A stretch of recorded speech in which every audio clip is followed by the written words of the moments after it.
우리에게 주신 하나님 말씀은 창세기 18장 9절로 15절 말씀입니다.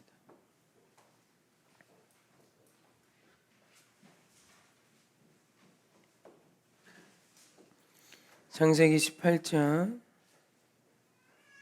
9절로 15절 말씀. 오늘 영양식을 먹으러 할 때 봤던 그곳에 있습니다. 제가 한 절, 성도님들 한 절, 우리 기대하는 마음으로 교독합시다. 그들이 아브라함에게 이르되 내 아내 사라가 어디 있느냐? 대답하되 장막에 있나이다.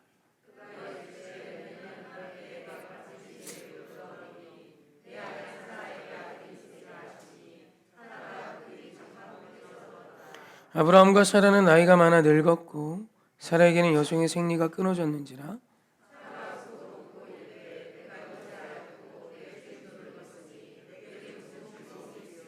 여호와께서 아브라함에게 이르시되 사라가 왜 웃으며 이르기를 내가 늙었거늘 어떻게 아들을 낳으리요 하느냐?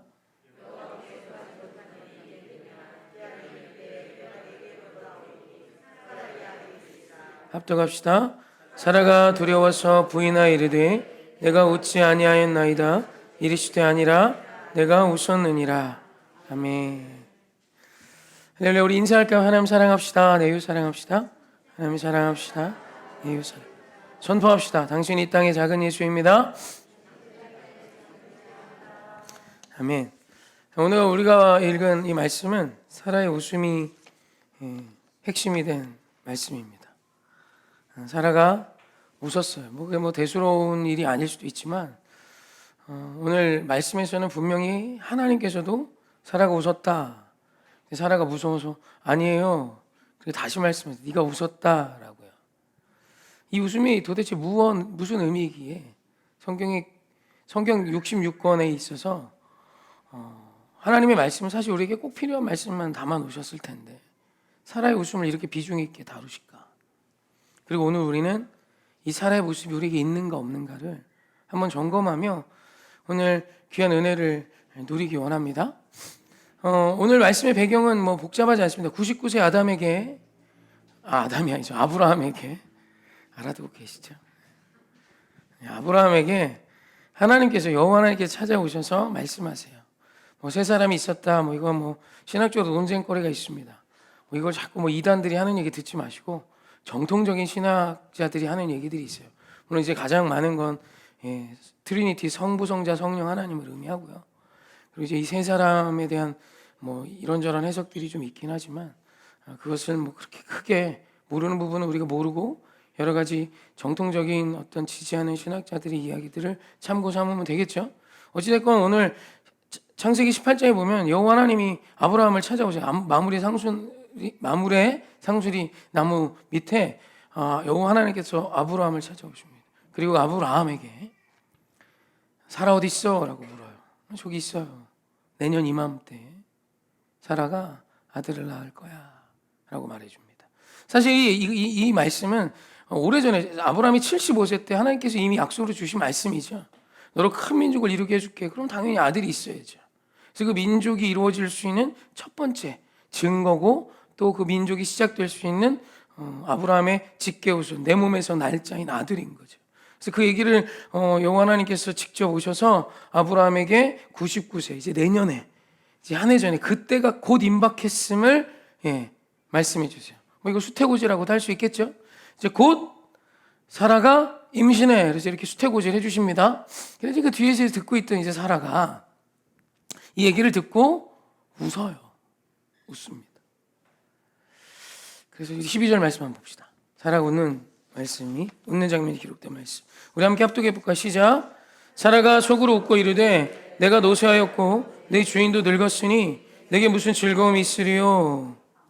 아멘. 명확히 말하자 사라가 속으로 웃었어요.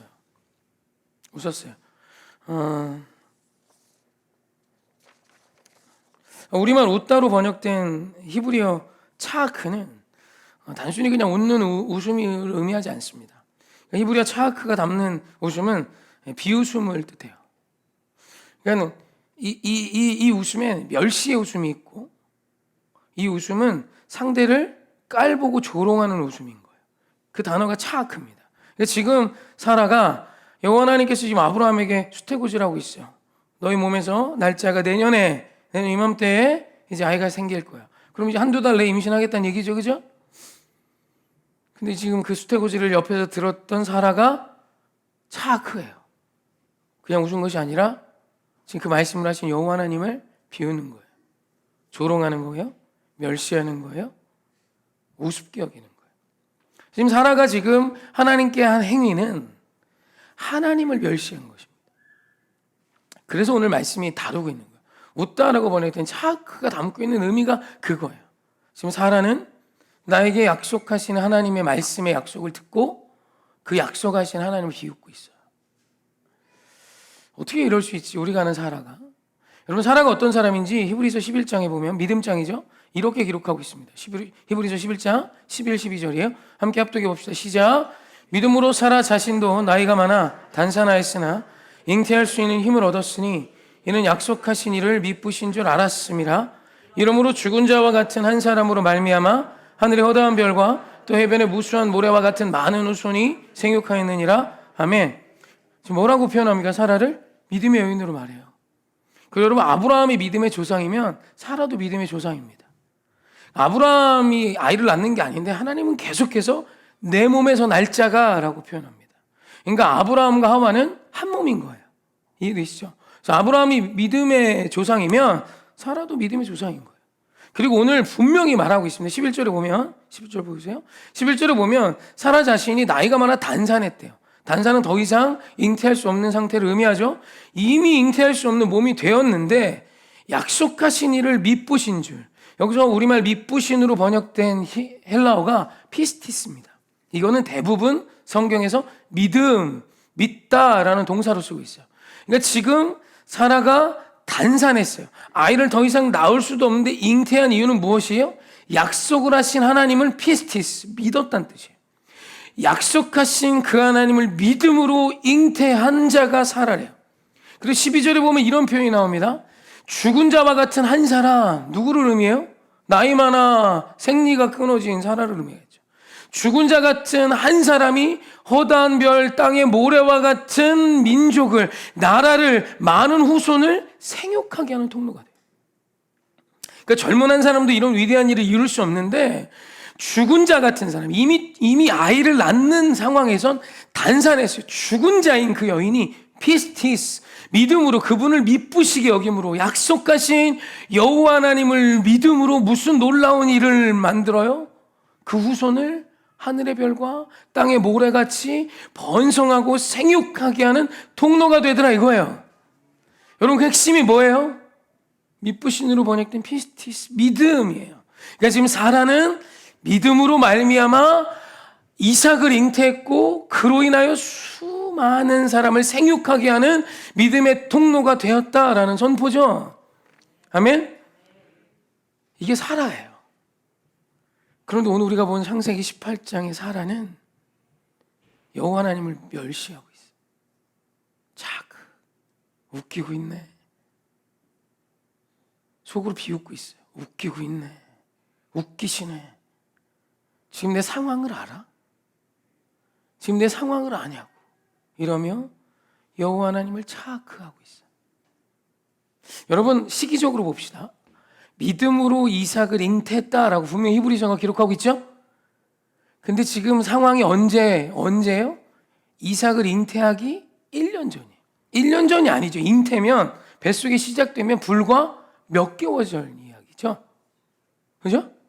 지금 사라는 불과 몇 개월 전만 해도 이삭을 잉태할 수 있다는 믿음 자체가 없었어. 내게 말씀하시고 약속하신 여호와 하나님을 멸시하며 차악했던 여자가 사라예요. 그런데 히브리서를 보면 불과 몇 개월 뒤에 그 예수님을, 그 하나님을, 그 성부, 성자, 성령 전능하신 주님을 비웃었던 사라가 믿음으로 잉태하여 죽은 자 같았던 사라를 통해 그 후손이 생육하는데 하늘의 별과 같이 땅의 모래와 같이 많아지는 기적의 통로가 됐다라고 성경은 명확히 전하고 있어요. 그런 그 비결이 뭐냐 이거예요.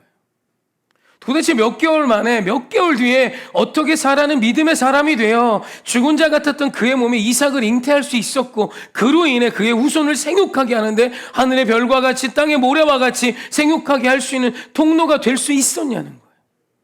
오늘 이것을 깨닫고 돌아갈 수 있는 저와 여러분이 원하고, 오늘 그래서 사라와 같은 기적 역사가 지금은 진짜 예수님을, 여호와 하나님을 비웃는 믿음밖에 없지만, 불과 몇 개월 뒤에는 정말 이 믿음의 사람인 사라의 그 믿음이 저와 여러분 모두에게 시작되길 주님의 이름으로 축원합니다. 아멘. 그러면 사라가 여호와 하나님의 말씀을 듣고도 그분을 비웃었던 이유가 있겠죠. 그 말씀이 창세기 18장 11절에 나옵니다. 사실에 대한 기록이에요. 사실에 대한 기록. 지금 이 11절은 사라의 이야기가 아니라 지금 아브라함과 사라의 처지를 성경이 기록해주고 있어요. 그 상황에 대해서 함께 합독합시다. 시작. 아브라함과 사라는 나이가 많아 늙었고 사라에게는 여성의 생리가 끊어졌는지라. 아멘. 그리고 이 사실을 잘 아는 사라가 12절에 이렇게 고백하고 12절에 이렇게 행동한 거예요. 함께 합독합시다. 시작. 사라가 속으로 웃고 이르되 내가 노쇠하였고 내 주인도 늙었으니 내게 무슨 즐거움이 있으리요. 아멘. 여러분, 지금 사라가 비웃는 이 비웃음, 그 웃음의 이유는 이해 못할 문제입니까? 아니면 여러분 충분히 이해하실 만한 문제입니까? 지금 사라는 나이가 많아요. 그냥 성경으로 비유하면 아브라함과 10살 차이니까 89세. 아브라함은 99세. 그리고 여자로서 이미 생리가 끊어졌어요. 그런 상황에 지금 여호와 하나님이 오셔서 내년 이맘때 사라가 아들을 낳을 거야 라고 말해요. 수태고진하죠. 그 얘기를 듣고 지금 사라가 비웃어요. 웃기고 있네. 헛소리 하지 마세요. 지금 난 여자로서 아이를 잉태할 수 없어요 라고 말하고 있는 거예요. 여러분, 이 사라의 비웃음 앞에 저는 아닙니다. 그럼에도 불구하고 저는 그 주님의 말씀을 약속 그대로 믿습니다 라고 아멘 하시겠습니까? 아니면 사라의 고백을 듣고 당연하지, 지금 무슨 헛소리야, 지금 남편이 99세, 그래 남편은 뭐 그렇다 치자, 내가 지금 89세, 지금 난 생리도 안 해, 이미 오래전에 오래전 아이를 낳을 수 있는 몸 자체가 아닌데 설령 임신했다 하자, 어떻게 나 제왕절개를 해, 뭐를 해, 그 시대에 힘줘서 낳아야 되는데 아득하다, 그죠? 아득하네요, 그죠? 이게 되냐고, 이게. 애래도 많이 낳아봤냐고요? 한 명도 낳아보지 않은, 아이를 한 번도 낳아보지 않은 몸인데, 그 몸이 지금 99세, 아이를 낳을 때 여러분 골반이 벌어졌다, 이렇게 벌어졌다 다시 원위치 온다며요. 안 낳아보셨구나? 남자인 저도 아는데. 제 친구가 처음 23살에 아이를 낳은 친구가 있어요. 그 친구가 애 낳고 저한테 그랬습니다. 병실 천장이 노란색이었어. 그러지 병원에 다시 왔더니 수술실이 노란색이었대요. 신기하다. 왜 천장이 노란색이지? 그리고 와서 이제 간호사한테 물었다. 왜 수술실 천장이 노란색이요? 그랬더니 이 간호사가 흰색인데요? 아마 애 낳으실 때 하늘이 노래져서 그러셨을 거예요. 그렇게 얘기를 했어요, 저한테. 네, 저도 저희 아내가 아이 셋을 낳는 걸 봤고, 지금 99세가 되나? 90세 할머니가? 상식적인 이야기죠. 그래서 지금 사라가 비웃는 것에 대해 우리 모두는 다 공감해요. 당연하지. 비웃어야지. 웃어야지. 차악해야지. 무슨 헛소리야. 그런데 진짜 그런가요? 여러분, 제가 질문 하나 할게요. 상황과 환경이 괜찮으면 아이는 생기나요? 젊은 남녀가 결혼하고 충분히 아이를 낳을 수 있는 남자의 몸, 여자의 몸이 있어요. 그럼 아이가 생겨요? 그럼 우리나라의 15%의 불임 부분은 무엇입니까? 우리는 이상한 생각을 해요. 상황과 환경이 결과를 이끈다는 착각을 합니다. 상황과 환경이 충족되면 정말 그렇게 잘 돼요? 여러분, 뱃속에 아무것도 없었는데 그곳에 생명이 잉태되는 게 건강한 남자와 건강한 여자가 만나서 결혼해서 되는 거예요? 그건 세상식의 해석이고. 여러분, 하나님을 믿는 믿음이 1이라도 있다면 아무것도 없던 뱃속에 나를 꼭 닮은 생명이 시작되잖아요. 거기에 나의 수고가 뭐가 있는데? 하나님의 손에 있는 거잖아요. 여러분, 하나님을 전혀 모르고 그냥 과거에 옛날에 우리 대한민국도 이런 얘기잖아요. 삼신할머니가 줘야 된다고. 그러니까 자기들이 보니까 상관관계 아무리 좋아도 안 될 건 안 되더라 이거예요. 심지어 상관관계 너무 나쁜데 될 건 되더라고요. 저 세상에 이런 일에서 그런 거 봤습니다. 어떤 여자가 고스톱을 치다가 오줌을 싼 거예요. 뭐냐고 뭐가 축축해 그랬더니 물이 막 쏟아지는 거예요. 여자가 이분 나이가 몇 살이냐면 그때 59세인가 60세였습니다. 50대 중후반인가? 오줌을 싸 왜 이래 그래갖고 배가 아프다면서 병원에 갔어요. 병원에 가서 애 낳고 나왔어요. 그러니까 임신한 자기도 몰랐고 옆에 있던 남편도 몰랐고 이 부부는 불임 부부예요. 근데 여자가 이미 생리도 끊어졌고 50대 후반인가 그래요. 그 이제 남편도 생각을 했죠. 좀 살이 쪘구나. 많이 찌셨나 봐. 10개월이 됐는데도 그냥 살이 좀 더 쪘구나. 뭐 이렇게 해석을 하고 있었고 본인도 전혀 아이를 가졌다는 생각을 하지 못하고 고스톱을 치다가 갑자기 배가 실실 아파오더래. 그리고 이제 배가 아플 뿐인데 뭐 쓰리고 두고 하고 있는데 갑자기 막 물이 있더래요. 왜 오줌을 싸 그래갖고 병원에 데려갔더니 혼자 갔는데 둘이 돼서 나온 거예요. 너무 당황한 거지. 실제로 이 세상에도 그런 일이 일어나요. 근데 지금 전능하신 하나님이 찾아오셔서 사라에게 말씀하시는 거예요. 이미 이 저녁에 말씀했어요. 그리고 이미 아브라함과 사라에게는 하나님이 놀라운 하나님의 역사를 보여주셨어요. 맞아요, 아니에요? 이미 하나님이 놀라운 은혜 부어주셨잖아요. 이미 그 하란 땅을 떠나서 아브라함과 사라가 함께 떠나왔고 따라온 조카가 나왔는데 그 광야 같은 곳에서 거부가 돼요. 그죠? 심지어 아브라함 곁에 있던 그 조카도 거부가 돼서 헤어지죠. 자기 두 목자 떼가 막 다투는 거예요. 아브라함 쪽과 롯 쪽이. 그럼 우리 헤어지자. 그래갖고 롯은 소돔과 고모라로 갔잖아요. 아브라함이 그래, 네가 좌하면 내 우할게, 네가 우하면 내 좌할게로 서로 헤어졌단 말이에요. 주님의 영광이잖아요. 하나님이 약속하신 대로 아브라함이 가는 곳마다 복이 임해요. 아브라함이 가는 곳마다 놀라운 일이 임하고 거기서 전쟁이 일어나요. 역청 때문에 일어난 전쟁에 롯이 잡혀갑니다. 그랬더니 아브라함이 집에서 길리온 318명의 군사들을 데리고 그 전쟁을 정리해버려요. 여러분, 그 전쟁이 작은 전쟁입니다. 그 지역의 역청, 뭐 지금으로 말하면 이렇게 뭐 기름덩어리 같은, 불 붙이는, 뭐 방수제 같은, 그리고 노아의 방주에도 역청을 발랐죠. 그걸 가지고 막 싸운 거, 이게 돈이니까. 그걸 가지고 막 싸우다가 롯이 잡혀가는데 그걸 아브라함이 정리해버려요. 여러분, 318명 갖고 어떻게 정리를 합니까? 하나님의 역사죠. 그래가지고 그 가운데 최고의 왕이자 제사장이었던 멜기세덱이 와서 아브라함에게 하나님의 영광을 돌리고 화친을 맺고 서로 동맹을 맺으며 하나님의 영광을 통해 아브라함의 영광이 그 지역에 가득해져요. 아브라함과 사라는 분명히 봤어요. 하나님 우리를 지키신다. 아브라함이 사라를 팔아먹었을 때도 애굽의 왕 바로를 압도하셨어요. 네 안에 데려가. 그리고 금은보화까지 싸서 보내주셨어요. 분명히 명확히 아브라함과 사라는 하나님의 영광을 봤어요. 그리고 찾아오셔서 내년 이맘때에 아이를 가질 거야 라고 말했을 때 사라가 어떻게 해요? 아멘, 충분히 할 수 있어야죠. 봤으니까, 말씀을 들었으니까, 하나님의 영광을 봤으니까. 그런데 어떻게 해요? 여러분, 우리가 신기해야 될 일이 뭔지 알아요? 어떻게 이 상황에서도 믿음이 없냐는 거예요. 우리는 상황이 이 모양 이 꼴인데 어떻게 아이를 갖냐는 생각을 자꾸 해요. 그건 세상이죠. 하나님을 모르는 자는 그래도 돼요. 그런데 하나님은 알잖아요. 전능하신 주님이 어둠으로부터 빛을 창조하셨어요. 할렐루야. 아무것도 없는 이곳에 우리를 지으시고 우리에게 하나님의 영광을 보여주시고 하나님의 놀라운 회복과 능력을 우리 안에 보여주셨어요. 그런데도 오늘 우리는 웃고 있는 사라를 이해해요. 약속의 말씀을 해주시는 하나님을 이해하는 것이 아니라 오늘 그 하나님을 비웃는 사라의 그 비웃음을 보며 당연하지라는 생각을 하고 있어요.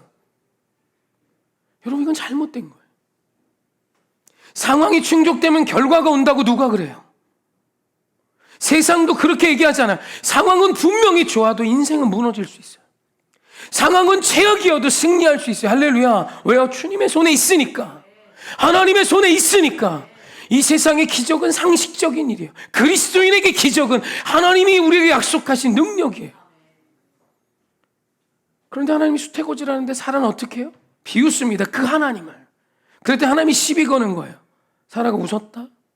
사라가 두려워요. 왜요? 알았거든요. 그냥 웃은 게 아니에요. 하나님을 비웃었어요. 그랬더니 사라가 거짓말합니다. 아니, 안 웃었어요.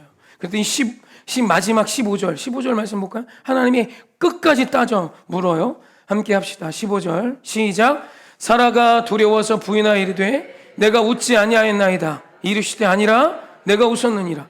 모두 차악해요. 너나 멸시했어. 아니에요, 저 멸시 안 했어요. 아니, 너나 멸시했어 라고 말씀하고 있어요. 그럼 도대체 사라는 왜 그랬을까요? 그 말씀이, 그 이유가 12절에 나옵니다. 우리 12절 다시 한번 봅시다. 우리 함께 합동합시다. 시작.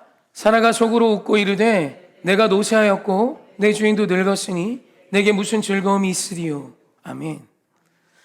여러분, 이 말씀을 보면 사라의 시선이 어디 있는지 명확히 알 수 있어요. 이 12절에 사라가 웃은 이후에 하나님을 향한 시선이 1도 없어요. 모두 다 나의 상황과 환경에 대한 고백이에요. 그리고 여기서 사용된 12절의 모든 주어가 다 나예요. 내가 노쇠했고 내 주인도 늙었고 내게 무슨 즐거움이 있습니까? 라고 계속 나를 이야기해요. 그리고 그의 모든 초점은 상황이에요. 상황과 환경과 지금의 내게 주어진 오늘이 어떤 것인지에 대해서 이야기하고 있어요. 그러니까 오늘 예수님을, 하나님을 비웃었던 사라의 눈에는 뭐만 보이는 거예요? 상황과 환경만 보이고 나만 보이는 거예요. 그래서 오늘 12절의 모든 주어는 나예요. 내가, 내 주인이 나에게 무슨 즐거움이 라고 말하며 나를 반복하고 그에게 주어진 모든 상황, 환경, 오늘에 대한 내성만 가득해요. 그렇게 하나님을 멸시하는 거예요. 이런 사라에게 하나님께서 어떻게 행하십니까? 14절 봅시다. 함께 합독합시다. 시작. 여호와께 능하지 못할 일이 있겠느냐? 기한이 이를 때 내가 내게로 돌아오리니 사라에게 아들이 있으리라. 아멘. 지금 여호와께서 뭘 하세요? 주어를 바꿔주세요. 네가 하는 게 아니야. 여호와께서 하는 거야. 여호와께 능하지 못할 일이 있어? 기한이 이를 때 여기서 내가 누구예요? 여호와예요. 여호와가 너에게 돌아오리니 너에게 아들이 있을 거야. 여러분, 믿음이 뭔지 아세요? 주어를 바꾸는 거, 주어를. 내 인생의 주체를 바꾸는 거예요. 왜 자꾸 나만 보세요? 내 주제와 내 분수만 보지 마세요. 내가 못해도 돼요. 내가 할 수 없는 상황이어도 돼요. 왜냐하면 오늘 우리는 여호와 하나님의 일하심을 믿는 자니까. 여러분, 그 대단했던 믿음의 조상인 사라도요, 나를 묵상하고 살자 여호와 하나님을 비웃는 인생이 돼버려요. 상황과 환경만을 묵상하는 자가 되자 그 믿음의 조상이고 믿음으로 이삭을 얻고 죽은 자와 같았던 그가 놀라운 번영과 번성과 생육함의 거룩한 기적을 맛본 그 여인이 그 순간에 원망하고 불평할 수밖에 없었고 심지어 하나님을 멸시하는 여인이 돼버려요. 그런 그에게 여호와 하나님이 뭐를 하세요? 내가 할 거야. 여호와께 능하지 못할 일이 없어. 내가 너에게 아들 줄 거야. 내가 너에게 올 거고 내가 너에게 오면 그때 아들이매 라고 말하고 있어요. 오늘 명확하게 하나님이 선포하는 거예요. 내가 너에게 줄 거야. 사랑하는 성도, 오늘 믿음이 무엇인지 정확히 알았으면 좋겠어요. 여러분 인생의 주어를 바꾸세요. 가정에 문제 있어요? 그 가정의 문제의 주어를 여러분으로 삼지 마세요. 여호와 하나님의 거룩한 문제로 바꿔내세요. 사업장에 문제 있어요? 어떡하라고요? 주님 앞에 능하지 못한 게 뭐가 있는데요? 지금 어려워요? 힘겨워요? 하나님 이 과정을 통해 일하실 거예요. 저는 믿어요. 저는 믿어요. 여러분은 믿으실 거예요? 직장에 문제 있어요. 관계에 문제 있어요. 여러분 그 문제 앞에 여호와 하나님이 보이세요? 여러분 그분이 보여야 돼요. 그분이 보여야 사람이요 해야 할 거라고요 하지 말아야 될 걸 하나 할 수 있습니다. 그분이 안 보이면 사람이 뭐 하기 시작하는지 아세요? 하지 말아야 될 거라고 해서는 안 될 일을 하고 해야 할 일을 하지 못해요. 믿음의 힘은 거기에 있는 거예요. 여러분 사라가 이삭을 잉태하는 문제 앞에 할 수 있는 건 아무것도 없어요.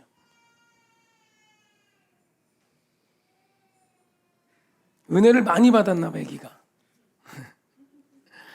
사랑하는 성도님, 성경에는 이런 이야기가 많아요. 이런 이야기들 투성입니다. 그냥 뭐 한 가지만 오늘 더 봤으면 좋겠어요. 민수기 볼까요? 민수기 13장 32절입니다. 함께 합독합시다. 시작. 이스라엘 자손 앞에서 그 정탐한 땅을 악평하여 이르되 우리가 도로 다니며 정탐한 땅은 그 거주민을 삼키는 땅이에요. 신장이 장대한 자들이며. 아멘. 한 절 더 보여주세요. 14장 7절입니다. 함께 합독합시다. 시작. 이스라엘 자손의 온 회중에게 말하 이르되 우리가 두루 다니며 정탐한 땅은 심히 아름다운 땅이라. 아멘. 지금 지금 두 말씀이 땅에 대한 평가가 나와요. 땅. 그 땅은 가나안 땅을 의미하죠. 그래서 우리가 전반부에 봤던 땅은 이들의 평가가 뭐예요? 거민을 삼키는 땅. 악평해야 되는 땅이에요. 그런데 후반부에 보면 14장 7절에 땅은 심히 아름다운 땅. 그 다음에 보면 적과 꿀이 흐르는 땅이라고 고백해요. 여러분 지금 같은 땅인데 같은 땅에 같이 가서 같이 봤어요. 본 것도 똑같아요. 본 시간도 똑같아요. 근데 왜 해석이 다르죠? 누구에게 그 땅은 거민을 삼키는 땅, 누구에게 그 땅은 악평해야 되는 땅, 누구에게 그 땅은 스스로를 메뚜기로 봐야 하는 땅이에요. 근데 누구에게 그 땅은 심히 아름다운 땅, 누구에게 그 땅은 적과 꿀이 흐르는 땅, 누구에게 그 땅은 이미 받은 나의 땅이에요. 여러분 이 차이가 어디서 오는 거예요? 땅의 차이예요? 상황의 차이예요? 환경의 차이예요? 아니에요. 시선이 시선. 초점이에요. 주어가 무엇이냐는 거예요. 여러분 여러분의 주어는 무엇이에요? 여러분 우리가 너무 잘 알기에 여호수아 갈렙은 지금 그 땅을 심히 아름다운 땅, 적과 꿀이 흐르는 땅, 이미 차지한 내 땅이라 말하고 거기 사는 사람들을 우리의 밥이라고 고백해요. 근데 그 여호수아 갈렙을 제외한 나머지 모든 이스라엘 백성은 뭐라 그래요? 그 땅을 악평하고 그 땅은 거민을 삼키고 그 땅에 사는 사람이 보면 나는 메뚜기와 같은 자라고 스스로를 평가절하고 비참하게 만들고 종살이하러 다시 애굽에 돌아가겠다는 이런 말 같지도 않은 이야기를 하며 통곡하게 만들어요. 이 차이가 어디에 있어요? 상황과 환경에 있다고요? 아니에요. 오늘 나의 인생의 주어가 무엇이냐는 거예요. 여러분 나의 인생의 주어가 여호와가 되면 여러분 인생이 바뀌어요. 도대체 왜 상황과 환경에 좌우되고 계십니까? 그게 뭐라고? 인생을 살다 보면 좋을 때도 있고 안 좋을 때도 있죠. 근데 그 모든 것을 선으로 바꾸신 여호와 하나님, 능하심이 없으신, 능하지 못할 게 없으신 그분의 손이 충분함을 믿는 자에겐 여러분 오늘 우리의 상황과 환경 따위는 그냥 오늘 우리가 지나가는 거예요. 하나님이 모든 것을 통해 역사하실 거고 오늘 상황이 안 좋아요? 기대하세요. 기대하시라고요. 그리고 지금이 믿음을 고백할 때예요. 지금이 믿음을 선포할 때예요. 여호와 하나님이 하신다. 장사 좀 잘 되면 여호와가 하셨대. 그런 얘기는 다예요. 근데 좀 안 돼. 내 뜻대로 되잖아. 인생에 풍파도 오고 바람도 부딪히고 자식도 내 뜻대로 안. 이때 필요한 게 뭐예요? 주어를 바꾸는 거예요. 여호와가 하신다. 여호와가 하신다. 여호와가 하신다. 여기까지 주님이 도우신 에베네셀의 하나님을 믿으세요? 그럼 임마누엘의 하나님도 믿어야죠. 여호와 일의 하나님도 믿어야죠. 여기까지만 도우시고 하나님이 가셨어요?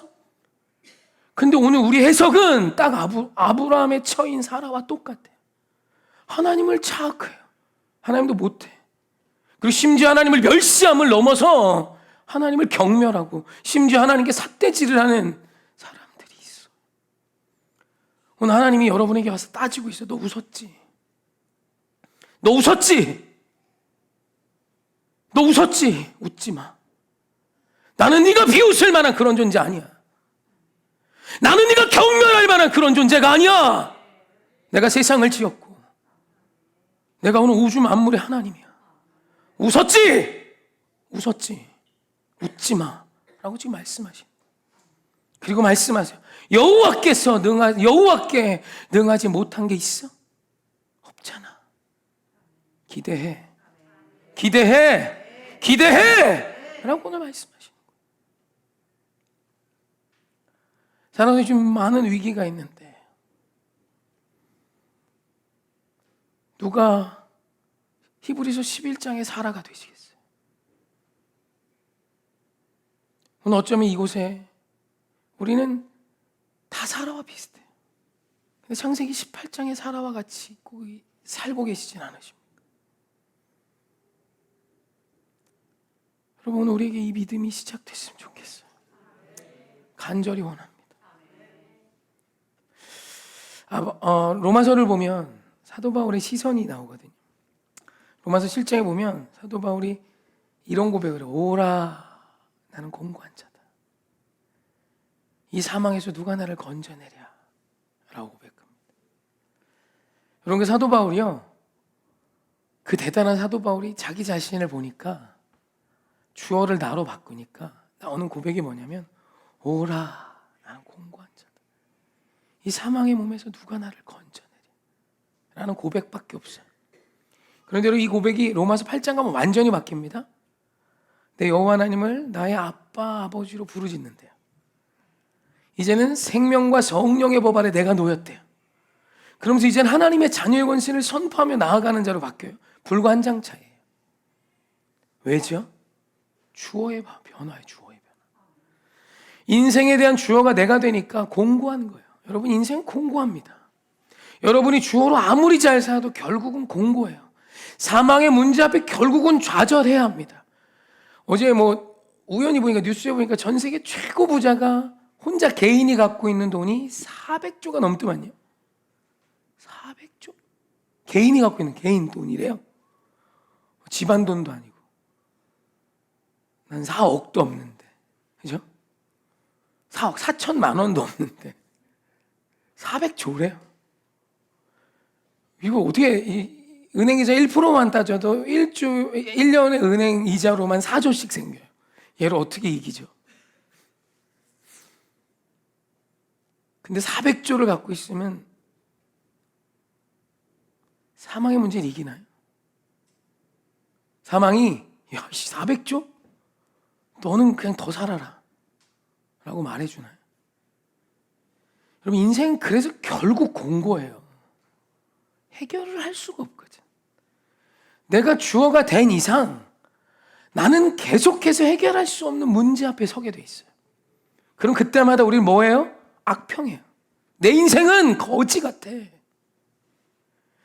내 자식으로 태어난 너도 그렇고 불쌍하지. 내 인생은 너를 잡아먹는 인생이야. 거민을 삼키는 땅이지. 그래갖고 혼자 살아요. 개 한 마리 키우고 살아요. 그리고 뭐라 그래요? 다시 애굽으로 갈 거야. 다시 종살이 할 거야. 세상이 시키는 대로 그냥 살래 난. 여러분, 지금 이 고백이요, 기가 막힌 고백이에요. 세상을 사는 대부분의 사람들이 이렇게 살아요. 그러니 힘들어요. 애굽에 종살이 하고 있으니까. 종의 노예, 학벌의 노예, 외모의 노예, 노예로 사니까. 그런데 그 가운데 일어서는 사람들이 있어요. 누구예요? 이 땅은 심히 아름다운 땅. 내 인생은 심히 아름다운 인생이야. 내 인생은 심히 아름답지. 지금 가정의 달 5월, 오늘 어버이 주일이잖아요. 내 자녀에게 어떤 인생에 대해 말해주고, 너 인생은 심히 아름다운 인생이지. 심히 아름다운 인생이지. 약속이 성취될 인생이고, 다 네 밥이야. 문제 있어, 네 밥이야. 기다려. 때가 되면 하나님이 그 문제를 통해 위대한 일을 이루실 거야. 오늘 네가 약하니 괜찮아. 너의 인생의 주어를 여호와로 바꾸면 너의 약함이 무슨 문제가 있는데 너의 약함을 들어 강한 자를 부끄럽게 하실 거야. 여러분, 어떤 인생이 힘있고 감사한 인생입니까? 여러분, 우리 인생을 오늘을 악평하고 계십니까? 오늘 하나님이 물으실 거야. 너 웃고 있지? 너 지금 나 비웃지?